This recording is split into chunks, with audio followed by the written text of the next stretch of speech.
Turning now to some big news for our CBS family. Listen to this. I've decided to sign for one more year on the show, and that this will be my last year hosting the Late Late Show.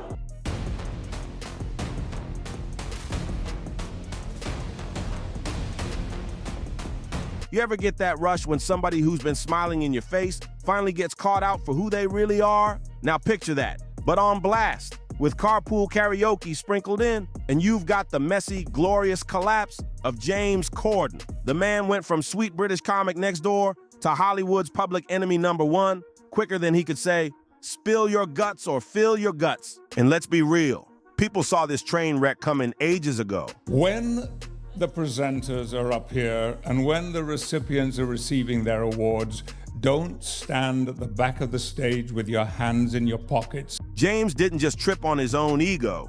He dove headfirst into it, rolled around, and then tried to drag everybody else down with him. This is the same guy who convinced America he was the charming, lovable Brit, only to burn his whole image to the ground because he couldn't stop treating people like trash behind the scenes. His fake nice guy act had an expiration date, and when it spoiled, the smell was everywhere. So buckle up, because we're about to unpack how James Corden went from Carpool karaoke king to restaurant band, staff screaming, bridge burning legend. By the time we're done, you'll see why his fall wasn't just coming, it was written in the stars and totally deserved. But let's hit rewind for a second. Believe it or not, there was once a time when James was actually likable. Sounds wild now, right? Back in 2007, he co-created Gavin and Stacey with Ruth Jones, and honestly, it slapped. James played Smithy, the loud but lovable mate, and British viewers couldn't get enough. Overnight, he went from struggling actor to household name, with the show becoming a full-on cultural phenomenon. But here's where things got shady. Even in those early days, people close to him started spotting changes. His co-star Rob Brydon had to pull him aside and basically say, "Yo, you're acting out of pocket." And get this, even his own sisters had to check him, literally telling him, "James, don't be that guy." When your own family is staging interventions about your attitude, that's not just a red flag. That's a whole stadium of them waving at once. That wasn't just a red flag. That was a whole parade with fireworks, confetti, and a marching band. The cracks in James Corden's shiny image started showing way back in 2009. Fresh off his Gavin and Stacey fame, he tried to ride the wave with a sketch called Horny and Corden. And let's just say, critics didn't hold back. They ripped it to shreds, calling it excruciating and about as funny as credit default swaps. Brutal doesn't even begin to cover it. Then came the train wreck known as Lesbian Vampire Killers. And yes, that is the actual title. The movie flopped so hard, it made a bad TikTok look like Oscar bait. But the real drama kicked off in 2010 at the Glamour Awards. Picture this: Sir Patrick Stewart, Captain Picard himself, publicly calls James out for looking bored and unprofessional on stage. That's humiliation on a whole other level. Now, a normal person would have swallowed their pride, nodded, and kept it pushing, but not James. Oh no, he doubled down.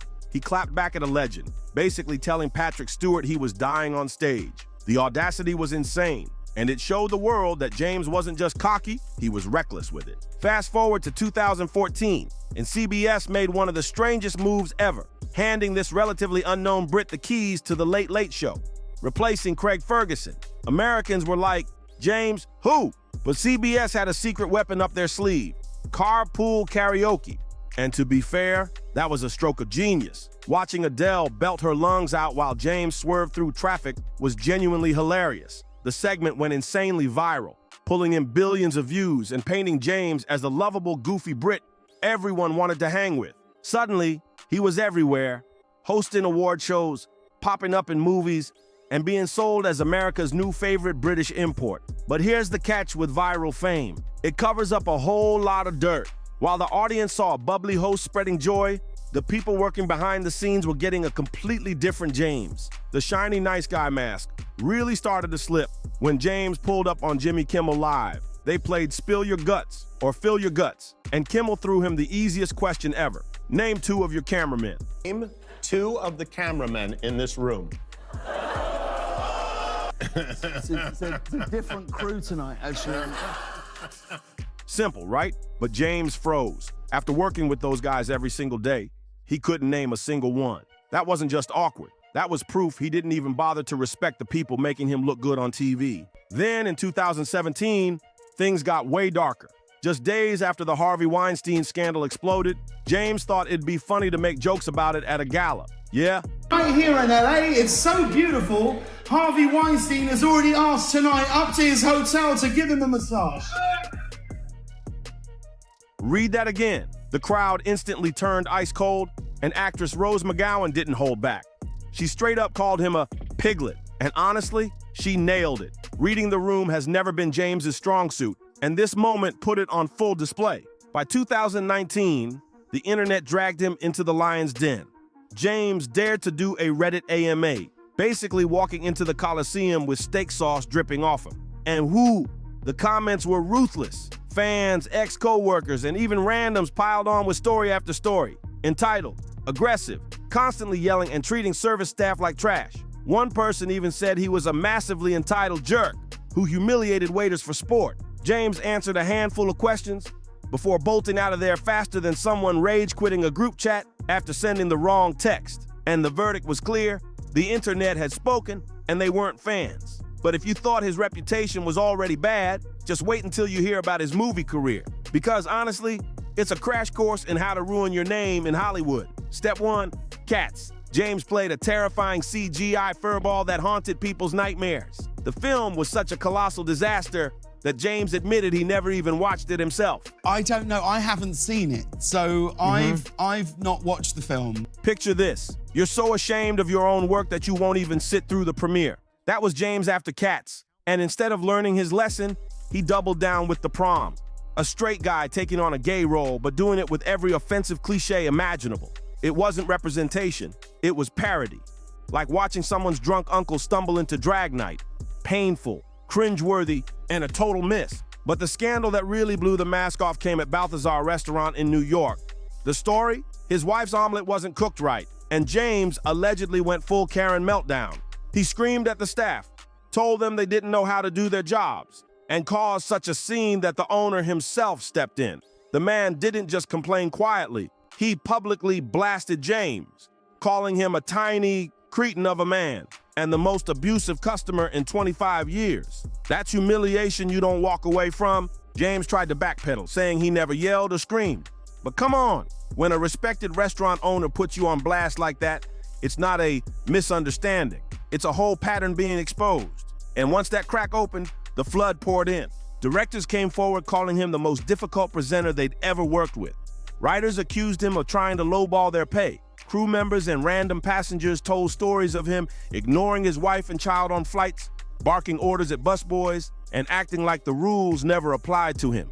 The image of nice guy James was officially dead. The most difficult and obnoxious presenter I've ever worked with is James Corden. Both James and Ellen built their empires on the same motto, be nice, and both got exposed as the total opposite once the cameras stopped rolling. By 2022, James's glossy image was in complete free fall. His Late Late Show ratings were sinking, his once viral clips barely made a ripple, and Hollywood insiders were quietly backing away like he was contagious. Even his crown jewel, Carpool Karaoke, started losing steam. Guests who once looked thrilled to sing along now seemed bored, like they were just there to tick a box.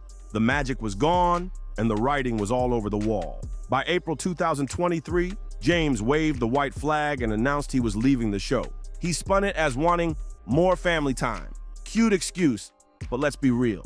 When your career is crumbling and every headline is dragging you, family time is just PR speak for damage control. His big farewell episode with Harry Styles and Will Ferrell was supposed to be a grand emotional send-off.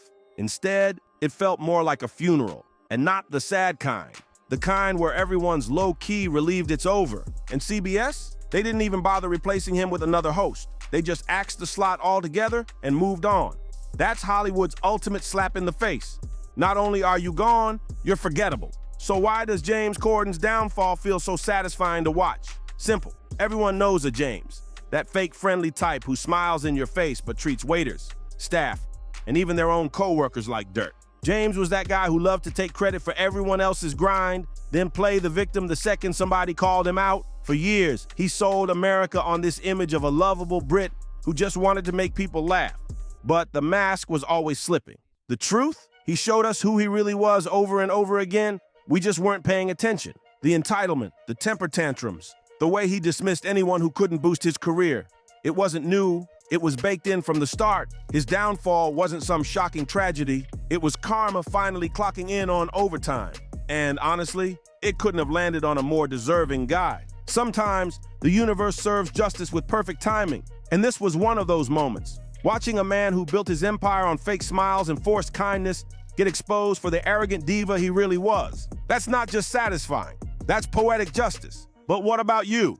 Do you think James Corden had this downfall coming, or was he just misunderstood all along? Sound off in the comments. I want to hear your take. And don't forget, smash that like button, share this with your crew, and hit subscribe so you never miss the next wild celebrity breakdown.